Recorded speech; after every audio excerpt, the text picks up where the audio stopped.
Hey everyone, before we dive in, if you're enjoying these real family stories, hit that subscribe button and turn on notifications. It really helps the channel grow, and I'd love to have you here for more.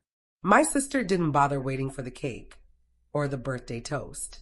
She pushed back her chair at Dad's birthday dinner, raised her glass, and announced loud and clear that she was the only one who had access to his bank account.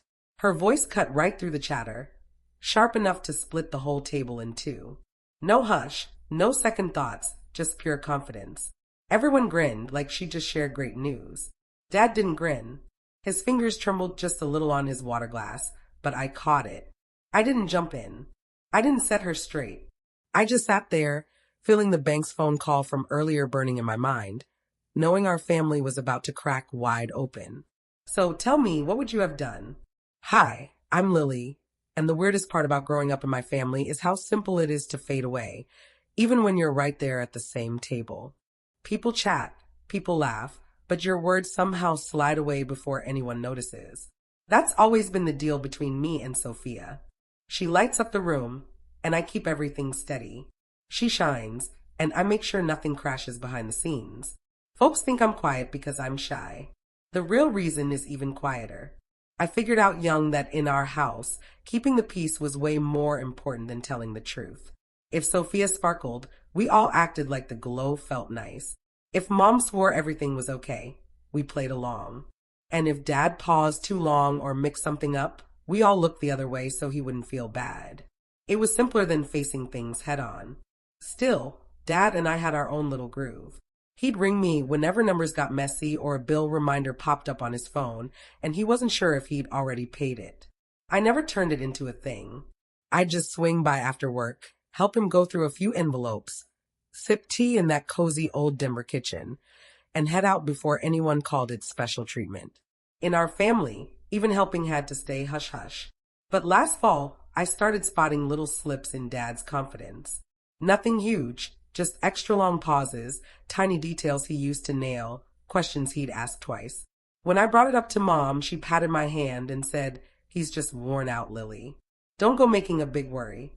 Sophia backed her up exactly. Whatever Sophia decided wasn't an issue suddenly wasn't allowed to be one. Then the bank called. I was at work, buried in spreadsheets with printers humming and coworkers chatting, when a rep asked if I could confirm some recent transactions on Dad's account. At first, I figured it was normal stuff.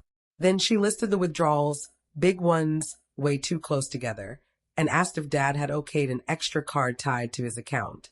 When she added that the request came from someone in the family, I knew right away. I asked for a little time to check things out. She said okay. The call ended, but that heavy feeling stuck around. I meant to talk to Dad alone before his birthday. I even practiced what I'd say, kept it gentle, so he wouldn't feel trapped. I jotted the questions down and tucked them in my planner like a quiet promise. But perfect moments hardly ever show up. His birthday rolled around fast, full of candles, laughs, and relatives acting like everything was perfectly fine. And Sophia, of course it was Sophia, picked that exact night to brag about all the control she thought she had. Dad's birthday dinner was at this cute little spot in Denver, warm lights, old brick walls, the kind of place that makes any gathering feel extra special. By the time I got there, half the family was already settled, coats on chairs, forks clinking, somebody already asking about dessert before we'd ordered dinner. Everything looked totally normal, which only made the tightness in my chest worse. That bank call was still thumping in my head, but I pushed it down so Dad could enjoy his night. He looked pretty good, honestly. A bit tired, shoulders a little heavier than last year, but his smile was real when he pulled me into a hug. He asked if I'd brought his favorite candles. I had. I always did. It was one of those small things he counted on me for, the kind nobody notices until it's gone. Sophia swept in 15 minutes late in a glittery dress that turned every head. She apologized like she'd just flown in from saving the day, and Mom greeted her like she was a celebrity. The difference in how they welcomed her versus me was subtle, but it stung every time. I wasn't mad, just reminded. During appetizers, we talked vacations, work updates, all those home projects everybody swears they'll tackle someday. Dad chuckled a few times, but I noticed when his eyes wandered, like he'd lost the conversation thread. when he leaned over and whispered what we'd just been talking about, something easy like Sophia's new coffee table. I answered softly, hoping nobody else caught it. Mom caught it, though, and frowned at me not the moment. Then it happened. Sophia tapped her glass with her fork. 3 bright chimes that quieted the whole room. She stood up, beaming like the spotlight was made for her. "I'd like to make a quick toast," she said, resting a hand on Dad's shoulder like she'd always been his rock. Dad looked up, polite but confused. Sophia raised her glass higher. "Most of you know I've been handling Dad's money stuff lately." A couple relatives nodded. Mom even smiled and said something sweet. Sophia went on, voice full of pride. "And now I'm the only one with access to the bank. So don't worry, Dad is totally taken care of." The room loved it. Smiles, light laughs, glasses lifted, exactly the reaction she wanted.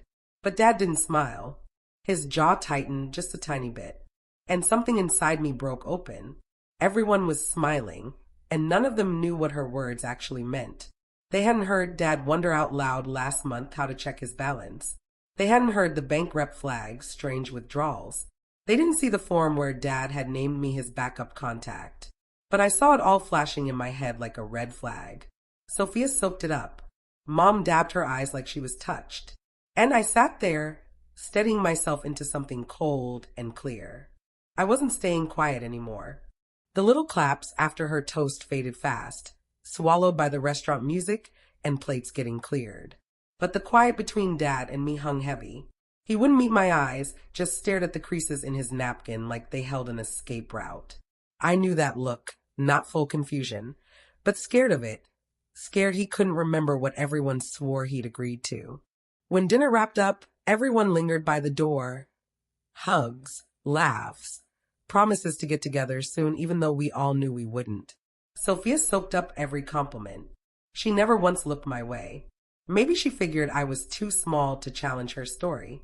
Or maybe she'd already decided Dad's money was hers, no matter what. Outside, the crisp Denver air snapped me awake. I pulled my coat tight and waited while Dad walked slowly over. Mom hovered next to him, smiling too wide, like her grin could glue everything together. "You were pretty quiet tonight," she said, tone sharp enough to warn me not to rock the boat. "Didn't have much to say," I answered. And that was true for now. Sophia finally stepped out, heels clicking on the pavement. "Thanks for tonight," she told Dad, linking her arm through his. "I'll stop by tomorrow to finish the rest of the paperwork." Dad stiffened. I felt it like a ripple. "What paperwork?" he asked. Irritation flashed across Sophia's face before she swapped it for a sweet smile. "Don't stress, Dad. You already signed it all." "Signed what?" he repeated. Mom jumped in fast. "He's tired. Let's not get into details now." But I couldn't let it go. Dad's uncertainty wasn't random anymore. It was a pattern. And Sophia was banking on it. She needed him mixed up. Needed him quiet. Needed everyone to see her as the hero. I walked them to the car. Said I'd come by tomorrow. Mom looked relieved, like I'd smooth everything over. Sophia looked irritated. She hated when I got involved in anything she wanted to run.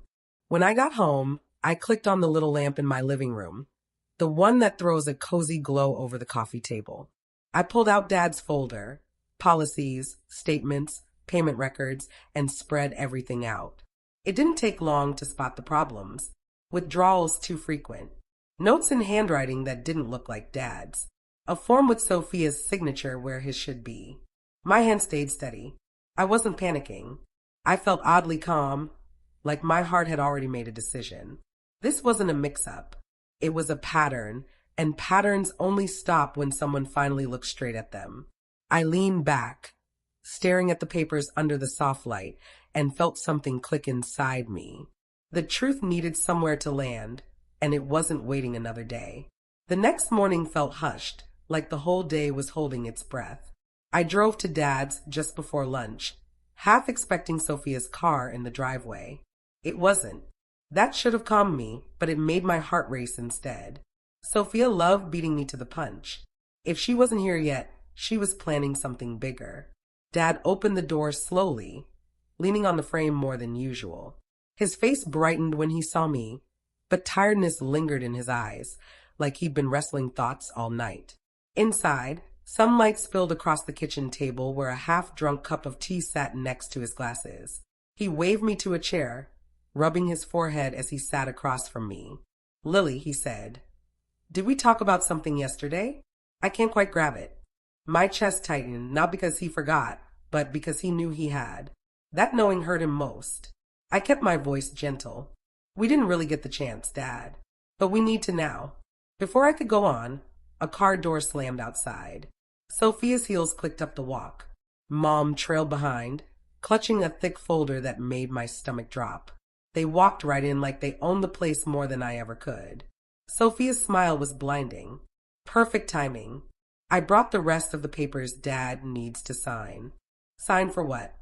Dad asked, brows knitting. She ignored him. Mom wouldn't even look at me.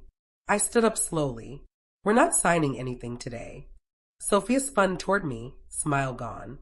This doesn't involve you, Lily. It involves Dad, I said calmly. And the bank. The room went still. Sophia froze. Mom stopped flipping pages. Dad looked back and forth, uneasy. What are you talking about? Sophia snapped. I pulled the printed statements from my bag and laid them on the table, withdrawal records, the extra card request. Dad stared like they were in a foreign language. I got a call yesterday, I said, keeping my voice even. They flagged these transactions. They were worried something wasn't right. Mom bristled. You should have talked to us first. I planned to, I said. But last night changed everything. Sophia rolled her eyes. Oh, please. Because of a toast? You're so dramatic. You told everyone you have full access, I replied. Because I do, she fired back. Dad's head snapped toward her. Since when? Sophia hesitated just a second, but it showed. Dad, we talked about this. You said I could help. You signed the forms. He shook his head. I don't remember that. Mom jumped in fast. Sweetie, you were tired that day. Let's not blow this up. But I kept my eyes on Sophia. She was slipping. I'm the one the bank called, I said, because Dad named me his backup contact. They needed to verify if someone in the family was taking out big amounts for him. Sophia's voice shot up. Are you accusing me of stealing? I'm asking you to explain. Her cheeks went red. This is insane. I took a breath and turned to Dad. Did you approve every one of these withdrawals? His confusion broke my heart. I thought so. Or maybe, I'm not sure anymore. Sophia pounced. See, he forgets things, Lily. That's why I'm helping. No, I said softly. That's why you're taking advantage. The silence crackled. Mom gasped. Sophia's mouth fell open. Then words exploded out louder than ever. Accusing me of what? Of irregular activity, I answered. Of requesting a card in your name. Of withdrawals. Dad stared at Sophia, eyes wide with something like fear. Sophia, did you do that? She opened her mouth, closed it, tried again. I was just trying to make things easier. You've been overwhelmed. Mom snapped. I didn't tell you to take money. But her voice shook. I slid the final paper forward. This is the extra card request. That's your signature, not Dad's. Sophia reached for it. I pulled it back. Dad rose slowly, hands flat on the table for balance. Sophia, you forged my name. That's not what happened, she said, voice breaking. I filled it out because you said. I didn't say that, he whispered. I wouldn't. His shoulders trembled. Not anger, just the awful shock of realizing someone he trusted had used his confusion as a shield. Sophia tried again. Dad, please. I've always helped. No, he said, voice shaking. Lily has always helped. Those words didn't feel like a win. They felt heavy, like grief shifting around. Sophia backed up, eyes darting, looking for the old family dance that always kept me in the shadows and her center stage. But the dance was over. Give me your keys, Dad said suddenly. She blinked. What? House keys, bank papers, everything. You can't be serious. But he was. He held out his hand. It shook, but steady in purpose. When she didn't move, he looked at me. Call the bank, Lily. Tell them to cut off all her access. Leave only yours and look into everything else. Mom gasped. Sophia went pale. You're choosing her over me? I'm choosing the truth, Dad said. And right now, I don't trust you. Sophia pressed a hand to her mouth, breathing fast. You'll regret this. Dad shook his head. I already regret what I didn't see. She stormed out, doors slamming hard enough to rattle the windows. For a long moment, nobody spoke. Then Dad turned to me, eyes wet. I'm sorry, Lily. I should have listened. I should have noticed. I took his hand gently. You trusted the wrong person. It happens. What matters is what we do next. He nodded, sinking back into his chair. And for the first time in years, the house felt honest, broken, but honest. The bank acted quick once Dad called. By the next morning, Sophia's access was gone. They started a full review, and Dad finally looked like he could breathe again. The weight on his shoulders lifted, replaced by something fragile but real, clarity. He asked me to sit with him while we sorted the leftover papers, his hands getting steadier every time I pointed out a line or reminded him of something. Mom floated in and out, quieter now, her usual certainty shaken. She didn't defend Sophia anymore. She didn't blame me either. She just looked smaller, like she finally saw how blind loyalty can make you. Sophia never came by. She sent Dad one short text, nothing mad, nothing sorry, just that she needed space. He read it twice, set the phone face down, and murmured, "Space is good." In that new quiet, I felt everything shift. Not victory, not payback, just the calm pulse of a family starting to rebuild on solid ground. In the weeks after, Dad and I found a new rhythm. Slower, kinder, more honest than we'd been in years. We didn't rehash what happened with Sophia. Some hurts don't need repeating. But he trusted me completely now, and that trust felt like the start of something stronger than forgiveness. If you've ever had to shield someone you love from the people closest to them, drop your story in the comments. I'd really love to hear it. And stick around with me.